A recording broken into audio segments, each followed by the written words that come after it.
Season 5 of Clean Water Conversations is sponsored by RK&K. RK&K is a full-service design and engineering firm that provides innovative solutions to complex challenges. As a recognized leader in state and municipal stormwater management, MS4 permit compliance, stream restoration, and ecological design services, RK&K is ready to deliver community-focused water quality improvements to urban and suburban communities. Check out more information about RK&K at rkk.com. Thank you, RK&K. And now, on to our show.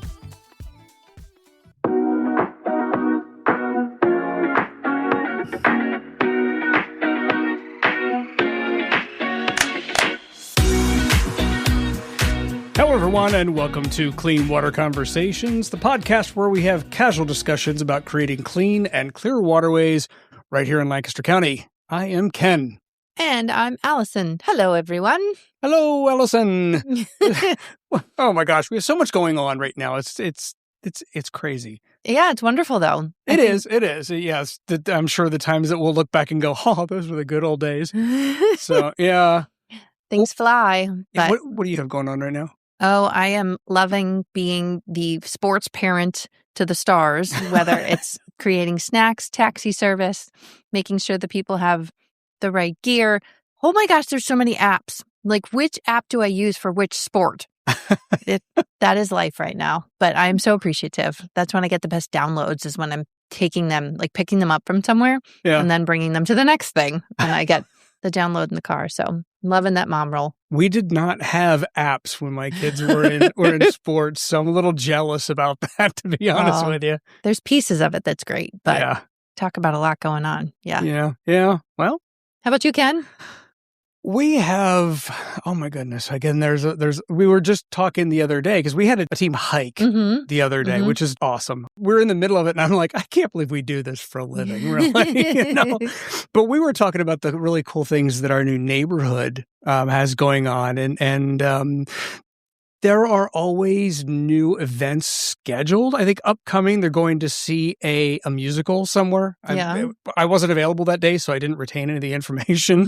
My neighbors a couple doors down are having like a movie night. They set up a screen in their garage and everybody like sits out on the driveway. Oh, fun. Yeah. So that's always fun. And like halfway through next month in May, it is a huge development. Yeah. So obviously it's going to be a huge garage sale. And my daughter's coming into town because she loves garage sales. Everyone's spring cleaning. Yeah, there you go. There you go. So a lot going on personally. I mean, and there's a lot going on with our partners and with us. And recently we were all able to come together as a network. Our full partners meeting, which happens every 6 months. So taking the time to be together to celebrate, we did that on April 14th. So a huge thank you to all of our partners. We had over 118 people register, which was our largest number yet. Yeah. And a thank you to our hosts and presenters, especially with High Associates and with Lancaster Conservancy. A number of others were part of it. But being able to tour the buffer and the meadow and see the work happening in Stauffer Run, it was fantastic. And there's a lot coming up, too. That's right. Yeah. I want to give a shout out to some of the things that you all as listeners can do to be part of that. Is to participate in our annual survey. The Lancaster Clean Water Partners, we are growing and evolving, and we are now 98 organizations strong, so close to that 100 partner mark. Exciting. We're going to have more parties. And as we expand, we're working to better understand and measure the value of our collective impact across that network. So we need your input. Take the annual survey. Share it within your organization. It takes maybe 20 to 30 minutes, but actually multiple responses from the same organization are really helpful. So your feedback that talks about what is the impact? How do we become stronger? How do we communicate? Like you said, Ken, there's so much going on, but how do we talk about that and put it all to the use of the future movement? So you can do that through this survey. It's available as the main thing on our banner at LancasterCleanWaterPartners.com. Nice. And coming up, there's some really exciting stuff coming up in the next couple of months. The Choose Clean Water Conference, which is held in different places every year. This year, it's being held in Lancaster City. Woo! Woohoo! It should be really cool. That is going to be May 18th through the 20th at the Lancaster Marriott in Penn Square. You can find out more information and you can register at choosecleanwater.org. So many of our partners are hosting field trips for that. It's going to be a lot of fun. It is. And Also, our big event of the summer every year. This year, it's celebrating its 10th anniversary is Water Week. That is June 5th through the 13th. There's over 60 events. You can get all kinds of information at lancasterwaterweek.org. Whew. I got it out somehow. Exciting stuff. And speaking of exciting stuff, we have a really, really cool episode today. Yeah, with our partners, there's so many different kinds of work happening. Yeah. This episode, we are talking Lancaster County's 3 colleges, which are Franklin and Marshall, Millersville University, and Elizabethtown College, all offer very strong environmental coursework alongside hands-on extracurricular activities that bring the learning to life.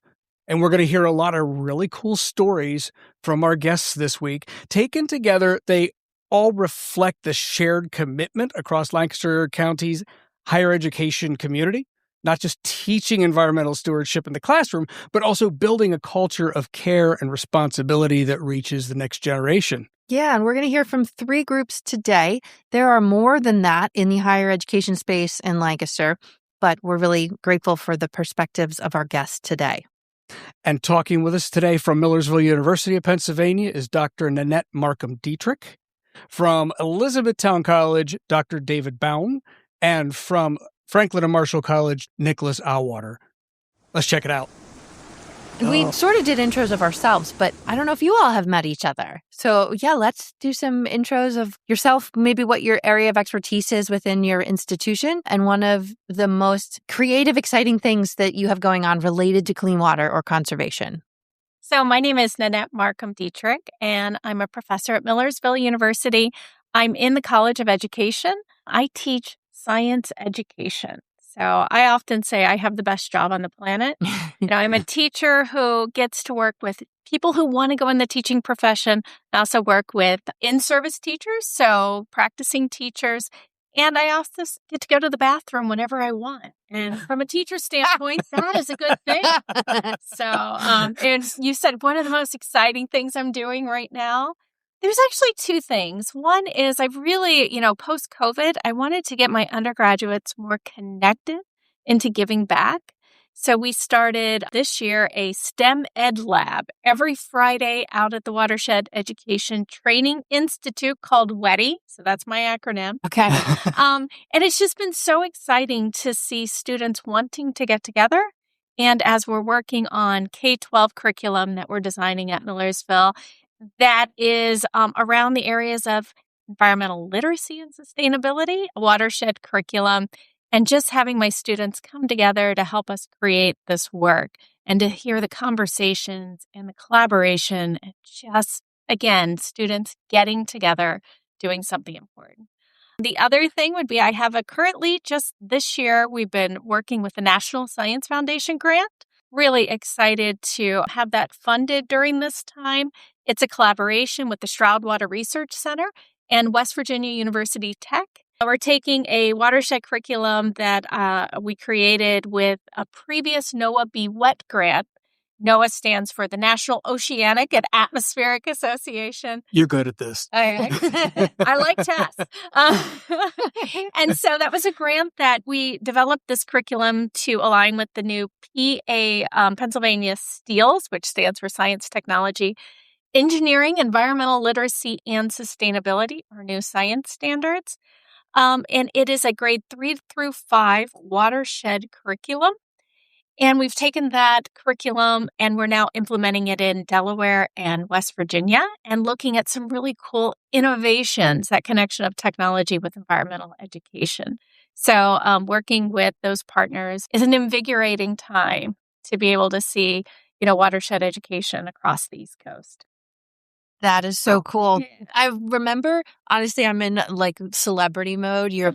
I'm geeking out a little bit because of my previous work with Chesapeake Bay Foundation in environmental education and teacher professional learning. And so, yes, your research and your NSF grants and the use of the environment as an integrating context. Like, ooh, she's here. I can hear about what Miss Nanette's doing. So thank you for your leadership in that work. It's very cool.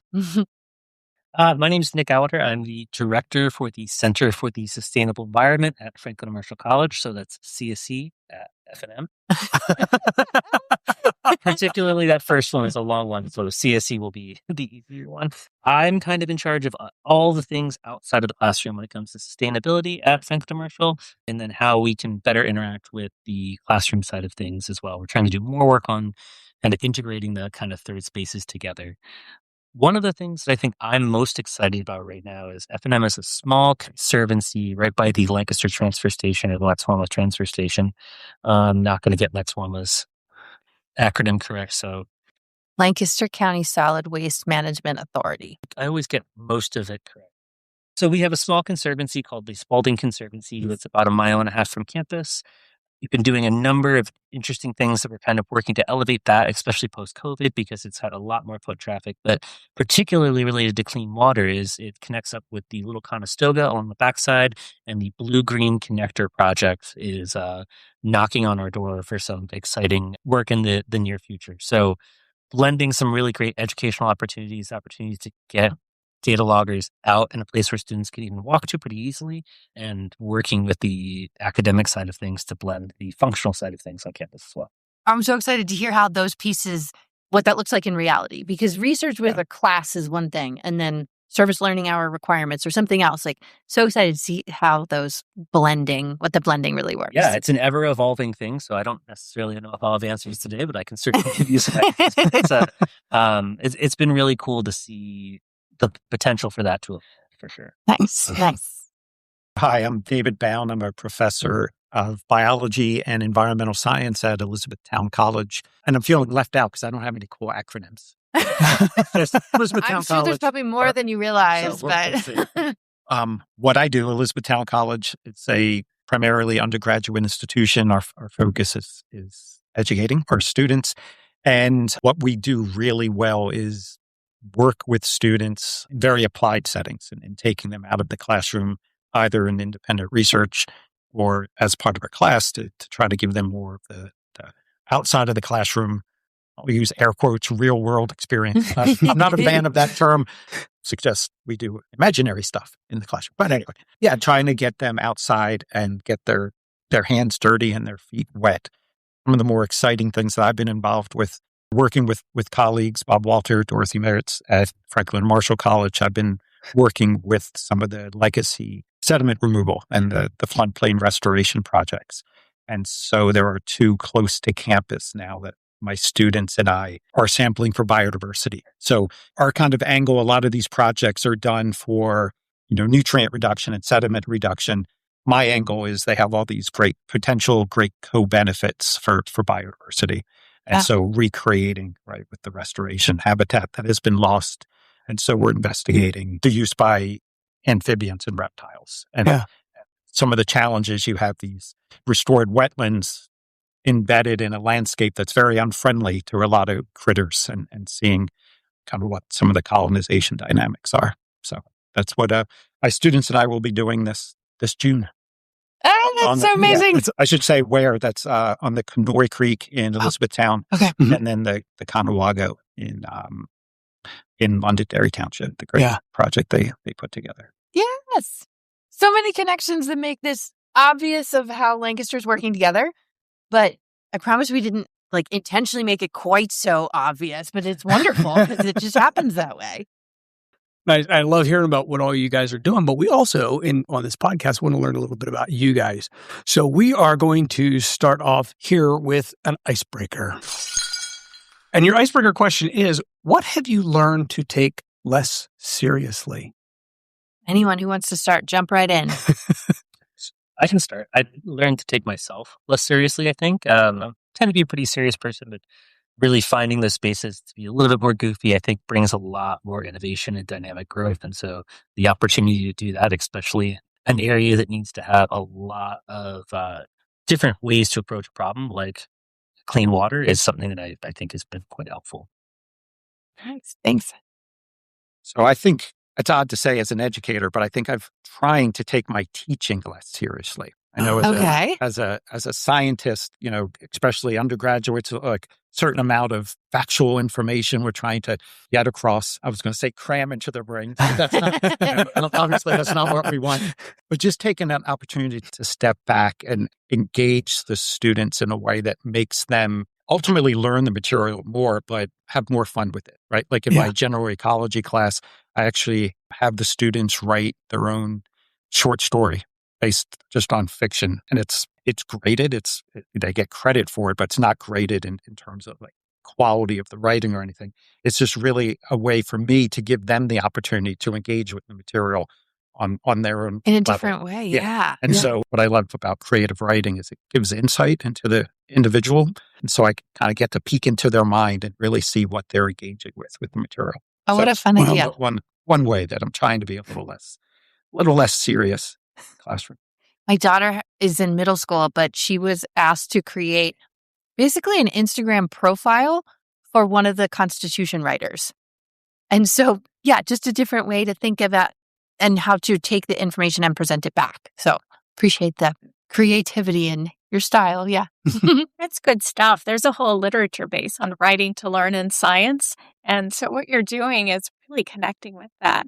Provide students with an opportunity to do, in very way, an entry point, and they're giving a translation of what they understand. So I really like that. It's nice to hear you doing that. Thank you.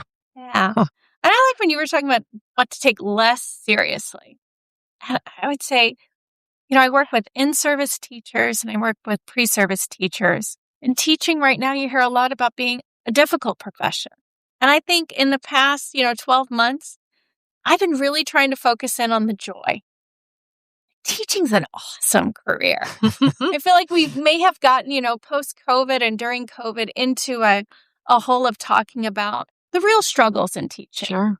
But man, what drives us and keeps us going every day is the joy. Yeah. So trying to frame that and helping us remember the fun, Yeah. the excitement, and the joy. Oh, that's great. It's an important part. That's We awesome. have to have fun with what we do. We definitely have fun with what we do. Yeah. Yeah. Clean water all over the place, how it shows up. Yeah. I'm going to combine the two questions. First is what was an early memory that ties you to conservation? What kind of got you first interested in it? And because I'm going that far back in your life, what did you want to be when you grew up? Okay, so I'll tackle this one. So I remember getting a book from my aunt and uncle. I forget the title of it, but it was some nature book. I mean, very visual, and I remember just being obsessed with it. And then I think, for whatever reason, that was a pivotal thing. I remember this 2-page spread about a beaver lodge, right? Yeah. So I kind of became obsessed with beavers, and my mom, she was great. I mean, single parent. There's 3 of us, and we would go camping, and we were always on this quest to find a beaver. I grew up in suburbs of New Jersey, suburbs of Philadelphia. So not exactly a place where you see beavers all over the place. So we were never successful. Still weren't successful. So this is a horrible story. Oh, no. Oh, no. So my mom, wonderful mom, she took us on a trip because I heard about this beaver sanctuary, this animal sanctuary up in the upstate New York called Beaver Sprite. So this woman Dorothy Richards, she made a sanctuary for beavers. And we had this long drive up there and the car kept breaking down. And it was horrible. Oh, My gosh. older brother, a couple years older, 3 years older, kept joking. It's like, oh, by the time we get there, she's going to be dead kind of thing. Oh, no. And so we get up there and she died. She had died the day before. I mean, she was in her 90s. I mean, and so it's like incredibly sad, but also just horribly hilarious at the same time. We went through this whole process. My mom doing this special thing for me, my brother being the jerk and, joking about poor woman. And so I don't know if that inspired interest in conservation, right? But it was definitely part of the fuel, very memorable in just that quest to find something. Yeah, the journey. Yeah, it's really. Oh, no. Yes. So what did you want to be when you grew up? Since that 2nd grade, I wanted to be what I am. I mean, there were iterations. There was 5th grade, a park ranger. Yeah. I saw in a Ranger Rick magazine the profession of wildlife biologist. Yes. And I said, that's what I'll be. That's what my undergrad degree is. And, it's a continuous evolution when you realize, okay, this is this profession. I like this about it. I don't like this about it. And so I was pretty set very early age. Oh, wow. That's amazing. Commitment to it. So I think it borders on my earliest memory, and what my parents said is my first word was duck.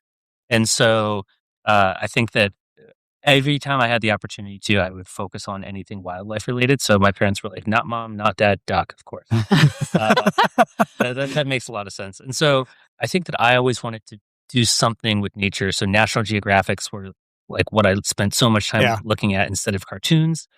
And so just being out in nature in any way, shape, or form. I think my earliest actual memory, as opposed to the word, is getting my Peterson's Field Guide from my dad and just being obsessed with it. It's this kind of almost Bible-like thing for me, in the sense of the importance of the book and the reverence I have for this idea of just exploring nature, understanding nature. And I think that was pivotal in me understanding why I wanted to protect it. Yeah. Wow. Powerful times. Yeah. Those are big. Thanks. How about you? I think there's a theme.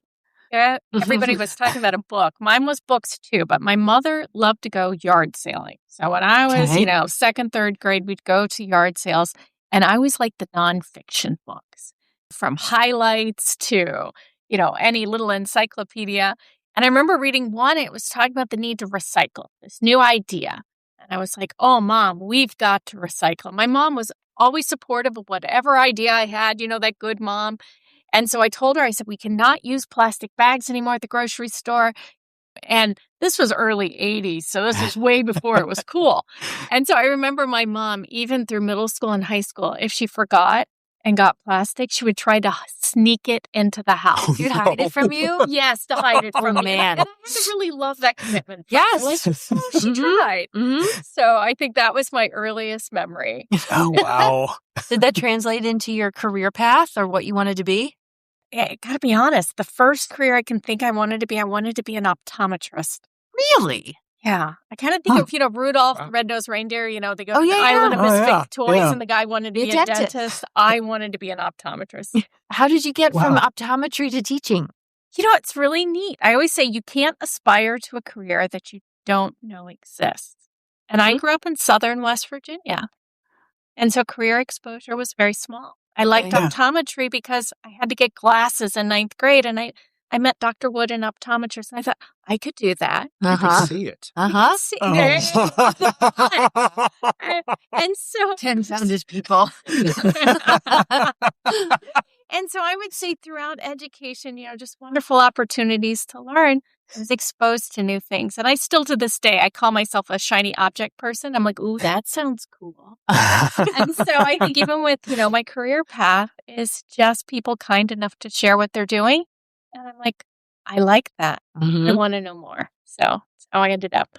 Sounds great. Wow. Now, you all work at institutions obviously deeply connected here in Lancaster County. Why is clean water such an important issue for higher education, specifically here in Lancaster County? So we have a lot of streams. Amen. So I don't know the stat off the top of my head, but the just number of stream miles in Lancaster County, and many of them being impaired, both for current reasons and historic reasons. It's essential. Water is the basis of life. So clean water is essential for life. And so it is that thing that we interact with every day, if not coming out of the tap or crossing a street. You can barely walk 3 blocks without crossing a stream. It's something we can see and interact with every day. And so as an educator, hopefully, I feel like as my job as an educator, sometimes to broaden students' horizons and have them see some things that are hidden, right? Like you can't see carbon dioxide. That doesn't mean it's not really important. Clean water, you just look at water and you don't know necessarily its quality. You can if it's sediment, and you can see the trash floating in it. And so it is something that we can really engage students with, and then they can take that learning and do with it as they wish. But hopefully then educate out with their parents, relatives, everything else. And I think it's that idea that our local action has an impact, not only on our local area, but also on our downstream neighbors. We think about our impact on the Chesapeake Bay watershed. So many of my students don't know we're part of the Chesapeake Bay, but our actions have a huge impact on the health of the bay. And so I think, it's that idea that what we do on a day-to-day basis makes an impact. But we can't do better until we know better. Right, Yep. Like you said, it's locally driven. People need Lancaster's waters. They want to focus on Lancaster's waters getting in better first, and it will literally trickle downstream to improve that watershed. Yeah. I'm curious from all of you, how do you educate about something like nitrate? That there's obviously molecules in there, but how do you get students in an extracurricular aspect to be more aware of it? I mean, each of you comes at that from a different angle. So I'm really curious how that shows up from a teaching techniques perspective. I also wanted to add on to that as well. What percentage of students do you have that come in and already know kind of where we are as far as clean water? Like how much of these waters are impaired or how much work needs to be done? I mean, I think that's something that's really interesting about Lancaster in general is just that there is a lot of great work that's being done and there is a lot of highlighting of that great work. Okay. And so one of the things that I see is it's so awesome to have students come from all across the country, all across the world here to learn about that, because I think that Lancaster punches above its weight class so much in doing that work that they can then take that with them, even if they don't know a lot about it. And sometimes, people are coming in completely blind, that they can take all that education that they're receiving here because of the wonderful network that's been created and apply it to places where this concept is so much further behind the path, if you will. I would say, I'm not from the College of Science, but from education. So my students sometimes know little scientifically, but they come in usually with a lot of experience from canoeing or swimming or fishing. So they have a connection to the water through those recreation. And we forget how important sometimes that recreation is as an entry point into conservation. Yeah. So it's really exciting. I take my students every fall. It's either with CBF or Stroud. They host a canoe trip for my students. Sorry. CBF. Yes. Chesapeake Bay Foundation. Absolutely. So many of those community partners, but we do a canoe trip. It's the first activity we do of the semester. We start at Millersville. We hop in the canoes. And we do a full day canoe trip down the Conestoga. We do a macroinvertebrate survey. We do chemical testing, connecting with those partners.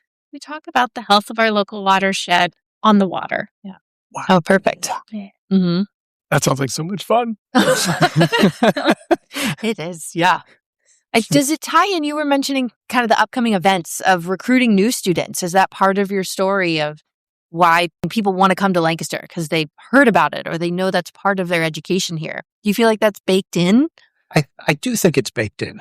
Being at a smaller school like Elizabethtown, our draw, the students that come here, well, most colleges are this. It's really a 2-hour radius. Okay. So it's a lot of the students who come to Elizabethtown want to be at a place that's small college in a rural kind of landscape. And I won't say they particularly come for like our environmental work. We're working on that, right? Trying to recruit more students. But I do think there is a connection to the local area that really drives. And Elizabethtown College's motto is educate for service. So that service aspect is really embedded in our culture and really that the students self-select, right? They want to be at a place that gives back. And so they take very well to opportunities to help out with the environment or the local homeless population or whatever the case might be. But definitely very service-oriented. That's awesome. One of the things that F&M just created, and it's brand new, is this fellowship cohort for incoming first-year students. And one of those things is directly connected with clean water. It's the Chesapeake Watershed Fellowship. It's something that connects leadership with the work that Bob and Dorothy are doing to Franklin and Marshall professors who are doing wonderful work specifically in this subject matter. But we've heard lots of people who wanted to apply specifically to those fellowship programs. So coming here to Lancaster to learn about clean water in their academics from like the point of being a first year and applying. Oh, wow. So really exciting. The whole 4 years. Yeah, it's Okay. focused mostly on that first year, but it's to get people, I think, really diving deep into the subject matter right off the bat. Oh, that's very exciting. Wow. I know there's movie premieres coming out about the work that Bob and Dorothy have done. And Yeah. oh my gosh, you guys are all so interconnected for these celebrations. It's awesome. That's fantastic. I would say Millersville, we're the oldest teachers college in the state. Yes. And we're really a proud heritage of preparing the next generation of teachers. And so some of the things that we do before they get here, of course, our canoe trip, you're always welcome to join. We love doing that with all of our new teachers, teacher candidates. But we also have a migrant education camp every summer.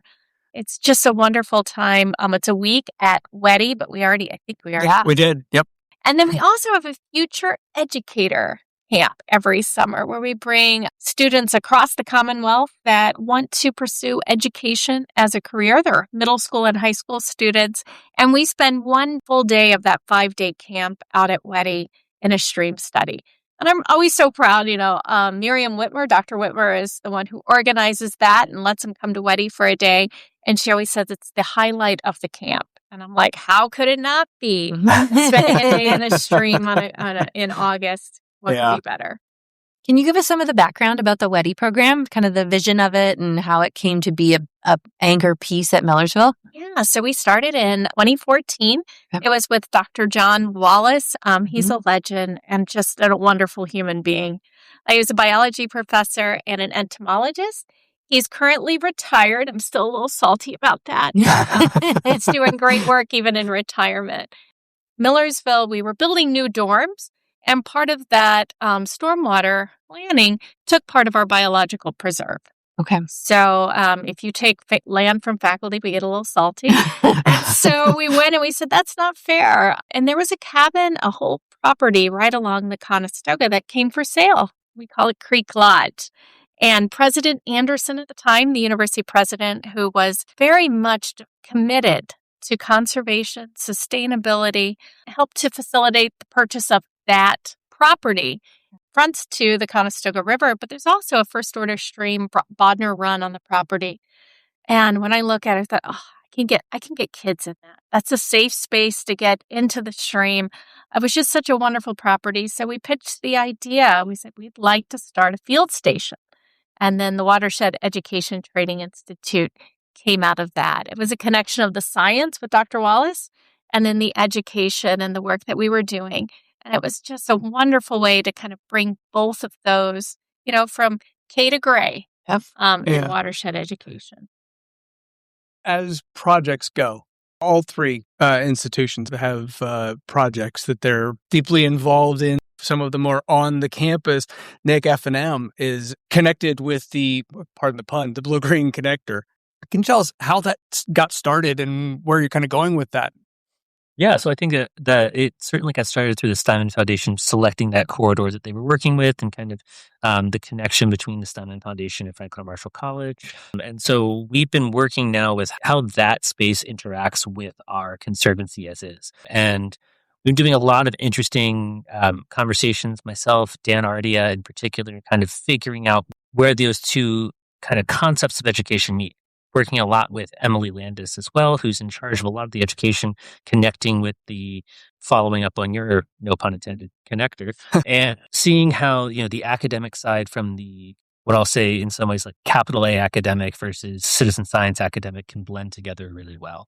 We just also, thanks to a generous gift from the Russo family, were able to hire a part-time land steward for that property. So Great. That's just started recently, kind of working on exploring that. And one of the things that we want to do is really figure out how that can be, again, one of those third spaces of education for academics, education for the person just who's passing by, and education for the greater community as well. Dave, you were talking about some of the research work that your students are doing at Elizabethtown. Is there a tie-in with the engineering program? Is there a tie-in with some of those on-the-ground research or volunteer efforts like you were describing? So not current. Okay. So there's the tie-in, the sites that we have studied. I, for years, worked at Big Spring Run. Yeah. The first legacy sediment restorations. A lot of these works are done by Land Studies, environmental engineering company. So working with them on some of the projects Not per se. We have an engineering program. We have a very strong engineering program at the college, but we haven't overlapped with them on any of these projects. This semester, I'm teaching a course called conservation biology. So it's an upper level class. And every time I teach it, I tweak it a little bit. I just can't, just trying to find that perfect combination. And this year I decided I really wanted to give the students ownership of a local stewardship project. Yeah. And so we don't have time, and it's one semester. It's not a lab course. So it's more on the conceptual level, but there's about a 5-acre piece of property that the college owns and currently just kind of haphazardly mows it whenever they can. So giving the student opportunity from start, not quite to implementation, but saying, okay, if we wanted to develop a stewardship plan for this site, knowing we're going to keep it in a meadow, what's the benefits of the meadow? What all the steps would it take? Linking it to a certain extent back to its role in the watershed, so it feeds into the Kenoi Creek. So that's personally exciting to me, and the students have really been excited about it. They'll be presenting. We have an E-Town specific scholarship and creative arts day tomorrow, so they'll be presenting posters about their ideas on what should be done with this property and how to manage it, how to steward it. What's the meaning of the word steward, right, in a conservation context? So that's been a fun one. I mean, there are other projects. Elizabethtown College has had a long history of implementing a lot of land management strategies that are really to the benefit of local waterways, be it daylighting a stream years ago. And a lot of this was just people in facilities were motivated to get the grants and do it. It wasn't kind of I remember a couple of years back, a student at Penn State wanted to come to campus. She graduated from E-Town, and she was a PhD student at Penn State, and wanted to come and tour the property and give us advice on how we can improve things in terms of water. And I said, well, you can tour. You're going to be surprised by how good. And she barely had anything new to add because that's a good sign. Yeah, an exceptional job. And you do that with arts and other types of storytelling. Is that right? Yes.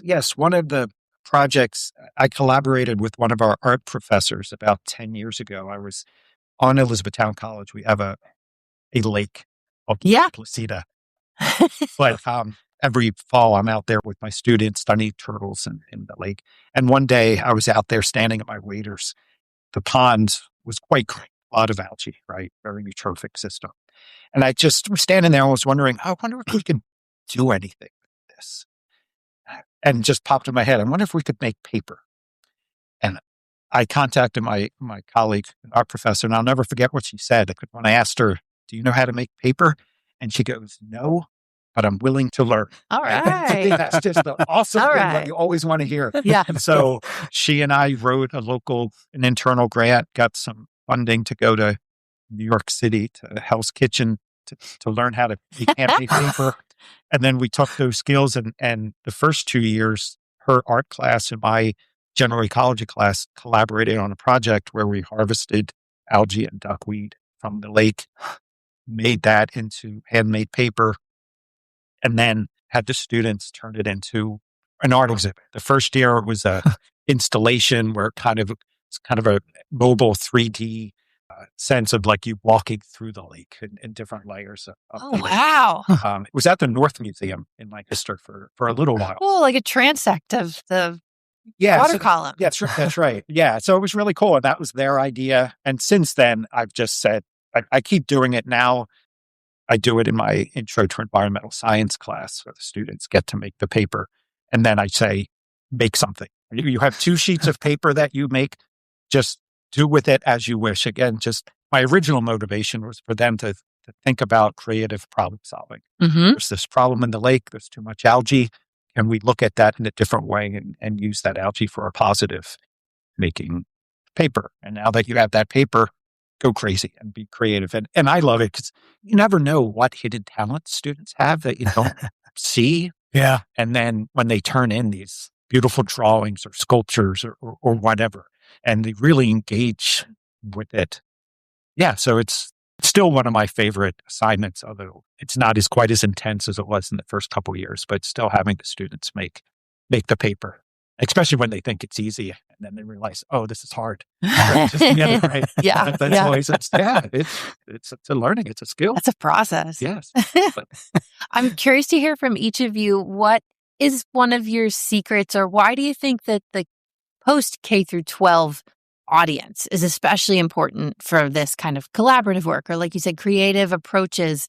You mentioned K through gray, and there's all kinds of different ways to approach different audiences. You all are specific to that age range, I'll say. People come at that with different experiences and different backgrounds, but curious to hear from each of you why the college age is so important for clean water work.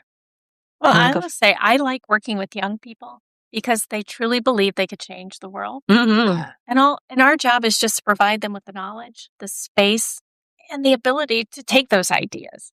I have a real hard time separating the college age from the K-12 because I'm preparing future teachers. Oh, true. Mm-hmm. So, when I think of my work with, undergraduates, my goal is to help them become the best teachers that they can be, because our clientele is that K-12. I was so fortunate. I was on the Steele's writing committee. Oh, okay. And I'm really proud of our state science standards. We are now implementing what would be very similar to the next generation science standards, which most of the country subscribes to, with one real distinct difference. NGSS, which is the next generation science standards, have 4 pillar disciplines. We have life science, earth science, physical science, and engineering. But Pennsylvania has a 5th domain, and that is environmental literacy and sustainability. It's a core feature of our science standards. So my job working with my pre-service teachers is to really help them find ways to be able to take that environmental literacy and sustainability content and to translate it into day-to-day classroom activities. It really meets with that idea we talk about. The way we teach science now is very phenomenon-based. So anchoring it into a phenomenon and the environment. I mean, what better phenomenon? There's a lot there. Yeah. So one of the things we're working on right now is, we did Shared Waters, which is our grade 3 to 5 curriculum. Really proud of that. But then using a Sea grant from NOAA, we've been writing this year a new middle level curriculum. So middle level would be grades about 5 through 9. And we wanted to pick a phenomenon that's relevant to Pennsylvania that also in that middle grades doesn't have a right or wrong answer. Some gray in there. And so we're looking, it's called Salty Streams and Safer Streets. So we're having our students look at the impact of road salt on the health of our local streams. And that idea that we need road salt to keep us safe, but how we manage our roads, how much we use, what we use, whether it's a brine, whether we're just putting salt, or whether we're using sand and with wet storm, so many really complex problems there. So we've been really diving into writing that curriculum to let students investigate their local environment. It gets into a lot of physical science. They're looking at freezing point depression. We're looking at the impact on what lives in the streams. We've got a lot of life science. So really looking at how environmental science truly is interdisciplinary or even transdisciplinary. It can be a great anchor for science learning. And if you need more background on the Steele standards, you can listen to episode 37 with Tom Ackerman from Chesapeake Bay Foundation and kind of the collaborative approach to advocate for those new standards. That was a whole process. So yeah, thank you for your leadership. How about you, Nick? I think one of the things that I like is I get to see kind of outside the classroom is it's a time where the students tend to have more time by themselves once you get to once you get to college. So it's the sense of letting their brains kind of expand even more and letting their minds wander and coming with these different projects, especially because they're actively choosing to be at the institution. I get to see people coming to me like, I like this idea. I want to explore it more. And like, that's awesome. I never thought about it. Or like, someone has tried it before. What are you going to do that's different? And giving them the opportunity to play and be messy when it comes to looking at projects in a space where there are people to help guide them. Where I get excited around some of the clean water stuff that students are bringing is it gives them a chance again, because there's this wonderful network around Lancaster to get out and get their hands dirty via internships, via applying for independent studies, be it citizen science, be it just, Nick, I want to go out to the Conservancy and try something. is really interesting, really exciting. And again, I like the idea of being messy in a safe space where they can take a big step. And if it doesn't work out, there's someone there to catch them. If it does work out, they get to fly, and really watching that click in their eyes and just take off is an amazing feeling. Oh, that's a cool way to describe it. That safe, protected space, but also the freedom to let your mind wander. Yeah. And how about you? So I think working with college-age students is fun because it's such a critical transition, right? So Nikki mentioned they have more time, right? Well, some of the students do have a lot of still family obligations, but for the majority, it is a time where they are learning more about who they are, figuring out both, especially now that higher education is often seen more as a technical, right? You do this to get that job. And sometimes some students come in and know, okay, I want to be a physician assistant, and it's a very linear path. So I kind of view it as two, those who are on that linear path and it sets and it works for them, but there's always more to life than that, whatever that one path is. Because even if you don't become an environmental scientist yourself, you are always going to interact with water, right? Yeah. And, be involved in your community somehow with it. Community. If you own property, you are a land manager, right? So the decisions you make on how you tend your front yard. So be it small part like that, or if you're managing, a couple 100-acre, 1,000-acre property, all the things that you're learning in these classes can come into play. And then in those students who are still looking and trying to find their way, really, to me, that personally, they're my favorites, right? Because there's those moments of inspiration where you see the light bulb go off, or realizing I didn't know you could do this for a living, right? And I never thought about that. And then seeing where that path goes, and much like, get metaphorical here with the stream channels, right? It's not stream, right? It's not one channel; it's interbreeding. So true. And just seeing those interbreeding interests and see where that takes them, and being able to in some way guide them on that process. Now, it's very fulfilling. Yeah. Can you give us an example of a time when you were teaching a student about the ecology around us and it clicked, that they got it? Well, I'm gonna be going to elementary because it's actually the shared waters curriculum. We were piloting it in an elementary school and an after-school science programs. Our curriculum is based on what's called a MWE, a Meaningful Watershed Educational Experience, which starts with investigating a local issue. It has outdoor and indoor field experiences. They take data and they synthesize it and come to conclusions, and it ends in an action project. And it's that action project that is most exciting for me. And so I had one young lady, and she was thinking about what she's going to do an action project on. And in a previous grant working with Stroud, we had created a technology called Model My Watershed. Yeah. So they have the ability to model what land cover changes or adding a conservation practice will have on where water goes when it rains. So how much is evapotranspiration, infiltration, runoff? And so my student was saying we had heard that the local school was going to pave the front lawn because they needed more parking. And it was so sweet. I have this 5th grader, and she goes, well, if they pave the front lawn, what will that do to the amount of runoff? And so she modeled it in Model My Watershed. And the runoff went up. She goes, well, that's not good. And he says, well, every time it rains, the janitor has to bring these big trash cans out into the 5th grade hallway because the roof leaks. She goes, so I wonder if we added a green roof to the roof, would it, and I loved it, she used this word, mitigate the impact of paving the front lawn. So she used Model My Watershed, and she modeled it out. And sure enough, we actually did better. And then she went home and she investigated. She said, how much did it cost to add a green roof? And I said, I don't know. We're going to have to check that out.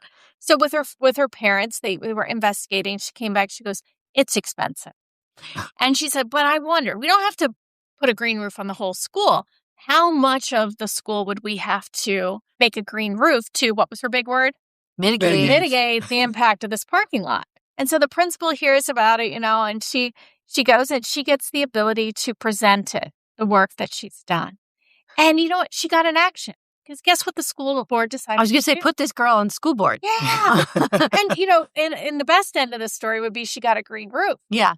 No, but they did decide not to pave the front lawn. And they said, you can just keep parking on the lawn. And I was like, that is still an action. Still better. It is. And it was an action where you had to look at, a cost and a benefit. And it was a great civics lesson in addition to a watershed lesson. Yes. Wow. MeWe success. Yeah. So it's an whole idea. Like when we did Model My Watershed, the tagline was we wanted to give students access to real data for real places so they can make real decisions. And so it was a neat way to see that in action. Definite connection moment. That's cool. Have you guys had similar experiences? So the one that comes to mind, it's not a eureka moment, but it's more of the moment where I feel like a student's life trajectory did change. Okay. I remember, a student I was teaching our second semester introductory biology series, which is principles of ecology and evolution and diversity of life. And there was a student in the classroom who was doing well, but I just had a sense there was more to this student, right? That wasn't quite living up to its potential. So I invited him to do research with me out at Big Spring Run doing amphibian sampling. So he worked one summer with me and he was fantastic. The next summer, he didn't work with me, but then the end of the semester, I realized he had spent the whole summer just sampling his local creeks and learning about crayfish and becoming this amazing expert on crayfish. And he was like, just doing this on his own, just because he wanted to. And so that he would educate our faculty about crayfish. And it was just fantastic. And so he graduated and did really well. And he decided to go into graduate school. So he's now a PhD studying fire dynamics for California. He shared with me his application letter to graduate school. And it said something like he was sitting in that class. And I started the class off with just talking about Bloom's taxonomy, right? So it was this way of organized, like, what does it mean to be learning? And he said that was his light bulb, where up to that point, he thought learning was just memorizing a bunch of stuff, right? He didn't realize there was all this added depth to it and that he could take part in all that. Cool. Added depth. Yeah. So just that little thing, I mean, just kind of a throwaway lesson, maybe not throwaway, because I do want students to know that learning isn't memorizing, right? Sure. But all the rest of it. And for him, I mean, he worked hard, but I think he just needed that little bump. And then the opportunity, spending a summer with me in waders in a local creek, local restoration site. Yeah. So it's awesome. So it's just love seeing students succeed and just be happy with what their chosen profession is. That's amazing. The power of experiential education. You make it happen. That's cool. Nick. So I'll give an example that's less from me watching it click due to my own actions, but tying into Big Spring Run. I also went to school at F&M, and there was a moment where we were in a class taught by Dorothy Merritt. So shout out to Dorothy Merritt. And we were sitting there.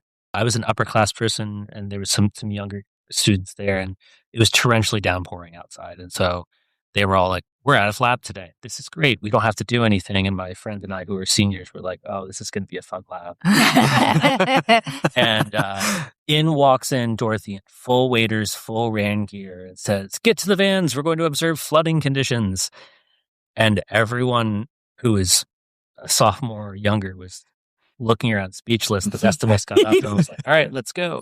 Great. And so, watching people pull up to Big Spring Run and seeing just how nearly overbanked just from this rainstorm, and like watching this click for so many students being like, oh, this is what we've been learning about. And I think the thing that was really interesting to me was just how many of the students were completely soaked at the end because they were willing to get in there. Not quite in the overbanked stream, but pretty darn close. And all of us just being excited in the van on the way back, and that experiential learning where it's like, oh, this is what this is about. It's not just about memorizing of things, but it's about experiencing it. The importance of memorizing facts actually applies to what we're learning. And the mood when we came back from that trip to, I'd say about 75% of us, was very excited. Of course, there's always a few that were less excited. Completely soaked, but it's, that was 16 or 17 years ago that I had that class, and it's still one of my, like, a very, very vivid memory. And again, I was already eager to get drenched, but watching those other people say, like, nope, it's my time to shine. I really want to do this. I really want to explore is part of what kept me there after graduation as well, just to see more of that. Oh, man. Well, as we're going through shout outs, I have to give one to Carrie Snavely and her work with you. Oh, yes. The Love pitter patter of Carrie. your heart. She actually is the instructor for our migrant For the egg migrant camp. Yes. So she was my teacher who got me into all of this. And I got to volunteer with her in the summer. And she took me out, like you said, Nick, to play in the creek and see how that education piece, the experiential part of it, just that is the hook. So yeah, shout out to Carrie and all of her amazing work. She also highlights at Conestoga Valley High School. They have a freshwater ecology course. High school kids get to take freshwater biology, and I just think it's amazing. She's also recently retired, but that course lives on. They offer multiple sections every year. It's really exciting to see students get so excited to study about their local watershed in high school. Yeah. I think they have one of the Stroud Mayfly units there to do some of the water quality monitoring tied in with Model My Watershed. So yes, the connections are strong. It's so wonderful. And we're going to keep moving with some connections here because we have some trivia for you guys that I think is going to make you go back and forth between each other. You may have to collaborate on answers. Ken, your favorite part, I'll let you dive right in. Yeah, it's trivia time. I put together a little trivia test here for you. I'm going to give you a trivial or historical fact about one of Lancaster County's 3 institutions of higher education. You tell me if it's Millersville, E-Town, or F&M. You can work together. I think you guys are going to kill this. The writer of the song Row, Row, Row Your Boat was a principal at this school in the late 1800s and formerly had a building on campus named after him. And that you are like waving your arms around. That's Millersville. I don't know the author, though. That's Millersville. It is actually E.O. Light. It used to be E.O. Light Auditorium, which is now the Performance Center, I believe is what it's called. Very good, very good. Which campus frequently smells like chocolate due to its proximity to a confectionery plant? David, you had your hand up. That would definitely be E-Town. That is E-Town, yeah. The Morris Wrigley Confectionery Plant, formerly Klein Chocolate. Which school had among its student body members of a musical group made famous through late-night television? Millersville. It is Millersville. Yeah, 2 of the members of the Roots went to Millersville for their undergrad in the early 1990s. Which was the first college in the U.S. to offer instruction in both English and German? F&M. That is F&M. Nick's eagerly raising his hand on that one. Yep. Which school has a now iconic campus lake built by students and alumni in 1925? That would be E-Town. That is E-Town College. You're correct. And it is called Lake Placida. In 1994, Judge Judy received an honorary degree from which school? Feeling it's Elizabethtown. It is Elizabethtown. Very good. Famed actor and dancer Gene Kelly attended which school from 1929 to 1931? F&M. It is F&M. I told you guys would kill this. Very good. Which school has a building that is rumored to be built on a former gallows hill? That would also be. That is also F&M. Very good. Do you know the story? It is the highest point in Lancaster City. And so Oh. gallows used to be built on the highest point. And when Franklin and Marshall College merged, they chose to build on that site to change from a site of kind of sadness and death to a site of lifting things up through education. I love Oh that. my gosh, just mic drop there. We're done. Well, let me ask one more then. Okay, fine. Which school's alumni include Richard Bond, former CEO of Tyson Foods, and Bill Foster, former head coach of Duke University's men's basketball team? Going to go out on a limb and say Elizabethtown. It is Elizabethtown College. Very good. You guys killed that. That's awesome. Thank you, Nanette, David, and Nicholas for your time and for coming and telling us the stories. You guys are all great storytellers in addition to educators. That really helps our mission here to tell the stories of clean waters. That is our show, and we will be back in just a couple of weeks. Until then, take care. Thanks, everybody. This episode of Clean Water Conversations is sponsored by RK&K, creative solutions, responsive people, and produced by Lancaster Clean Water Partners, striving for clean and clear water by 2040. If you have comments, suggestions for show topics, or are interested in becoming a show sponsor, please contact us at info@lancastercleanwaterpartners.com. Thanks for listening.